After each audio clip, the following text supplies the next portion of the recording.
Hello दोस्तों, recently America के president Joe Biden ने यहां पर एक न्यू चीज को इजाफा दिया है। टैक्टिकल मिसाइल सिस्टम इन्होंने देने की बात करी है यूक्रेन को। यहां पर लगभग 2 साल से ऊपर हो गए हैं रशिया यूक्रेन वॉर को, और जो बिडेन ने यहां पर टैक्टिकल मिसाइल सिस्टम को अब यूक्रेन को सौंपने की बात कही है। इसी वजह से रशिया के प्रेसिडेंट पुतिन ने यहां पर रशियन न्यूक्लियर वेपन पॉलिसी को अपडेट किया है। इन पूरी ही बातों को कवर करेंगे, जानने की कोशिश करेंगे कि रशिया की न्यू न्यूक्लियर पॉलिसी क्या है और हिस्ट्री क्या है रशिया यूक्रेन वॉर की। बने रहिए हमारे इस लेक्चर में। अगर अभी हम पूरी दुनिया की बात करें तो यहाँ पर G20 सम्मेलन चल रहा है, जो कि 19वां G20 सम्मेलन है।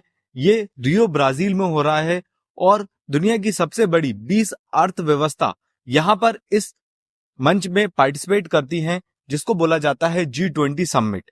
यहाँ पर टर्किश प्रेसिडेंट तैयब एर्दोगन ने क्रिटिसाइज किया है यूएस को टैक्टिकल मिसाइल सिस्टम यूक्रेन को देने के लिए। इन्होंने यहाँ पर ऐसा क्रिटिसिज्म दिया है कि इससे इस पूरे एरिया में वॉर की सिचुएशन काफी आगे बढ़ जाएंगी।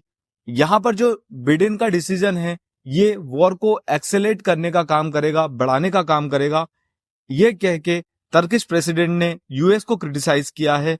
जानने की कोशिश करते हैं इसके रिस्पॉन्स में जो रशिया ने अपनी न्यू न्यूक्लियर पॉलिसी को बनाया है, अपडेट किया है अपनी न्यूक्लियर पॉलिसी 2020 को, उसमें उन्होंने क्या चेंजेस किए हैं, जिसकी बातें पूरी दुनिया के न्यूज़पेपर में की जा रही हैं। अलग अलग आर्टिकल्स इस चीज को लेकर सारे न्यूज़पेपर में डेली बेसिस पे पब्लिश हो रहे हैं। यहाँ पर जो रशिया की न्यू न्यूक्लियर पॉलिसी है उसमें उन्होंने जो अपडेट किया है, इसमें ये आपको देखने को मिलेगा कि जब भी रशिया कोई देश पे एग्रेशन करेगा, अगर वो नॉन न्यूक्लियर कंट्री है, उसके पास न्यूक्लियर वेपन नहीं है, और उसको जो कंट्री हेल्प करती है अगर वो न्यूक्लियर स्टेट है, उसके पास न्यूक्लियर वेपन है, तो रशिया उन दोनों ही कंट्री को यहाँ पर रशिया कंसिडर करेगा एक ज्वाइंट अटैक।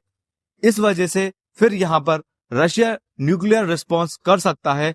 ऐसी चीजें रशिया ने अपनी न्यूक्लियर पॉलिसी में ऐड करी हैं, जिसको बोला गया है new nuclear policy of Russia. आगे बढ़ेंगे टॉपिक में। यहाँ पर हम कवर करने की कोशिश करेंगे रशिया यूक्रेन वॉर को, क्या है रशिया यूक्रेन वॉर की हिस्ट्री, इसको हम ब्रीफली कवर करेंगे। शुरुआत होती है 2013-14 में, जब यूक्रेन के कैपिटल कीव, यहाँ पर राइट साइड में आपको मैप पे इसकी लोकेशन देखने को मिलेगी। जो यूक्रेन की कैपिटल है कीव, यहाँ पर एक आंदोलन होता है, एक प्रोटेस्ट होता है, जिसका नाम है यूरो मैदान मूवमेंट। यहाँ पर ये मूवमेंट इसलिए होता है क्योंकि जो यूक्रेन की सरकार है वो यूरोपियन यूनियन का पार्ट बनने जा रही होती है और लोग इसका समर्थन नहीं करते। इस वजह से यहाँ पर आपको यूक्रेन में एक प्रोटेस्ट देखने को मिलता है यूरोपियन यूनियन और यूक्रेन सरकार के खिलाफ। इसके बाद यहाँ पर बात आती है फरवरी 2014 की, जब रशिया एनेक्स करता है क्रीमिया। एक लोकेशन है, ये राइट साइड में आपको मैप में देखने को मिलेगी, यूक्रेन का ही पार्ट है एक क्रीमिया। इसको रशिया यहाँ पर एनेक्स कर लेता है, हथियार लेता है। फिर इस पूरे रीजन में यहाँ पर एक रेफरेंडम होता है, एक चुनाव होता है कि आपको रशिया का पार्ट बनना है। लोगों से पूछा जाता है कि आपको रशिया का पार्ट बनना है कि आपको यूक्रेन का पार्ट बनना है, तो लोग यहाँ पर रशिया के फेवर में वोट करते हैं और ये वाला रीजन अब रशिया के अंडर में आता है। इसके बाद यहाँ पर एक नया इवेंट होता है जिसका नाम है मलेशिया एयरलाइन फ्लाइट MH17।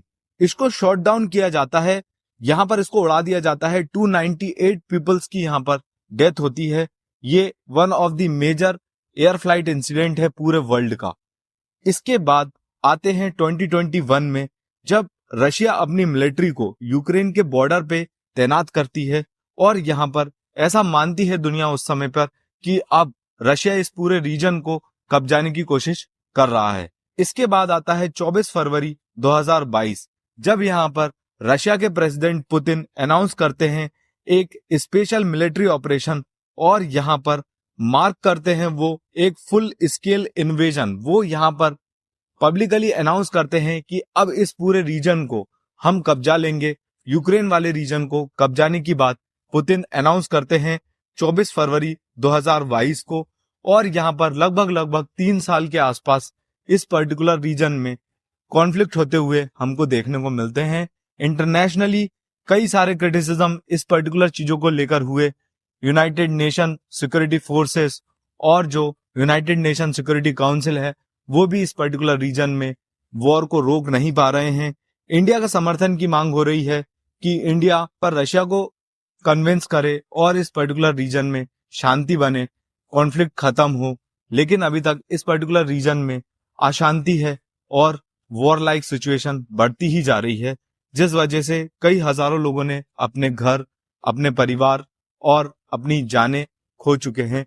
इस वॉर से हमको ये समझ आता है कि जब भी दो देशों के बीच में लड़ाई होती है तो वहां के लोगों को काफी ज्यादा हर्जाना इसका भुगतना होता है। ये चीज हमको वॉर के एक पहलू को दिखाती है। यहाँ हमारा लेक्चर एंड होता है। Thanks for watching. Please subscribe to this channel. Thank you.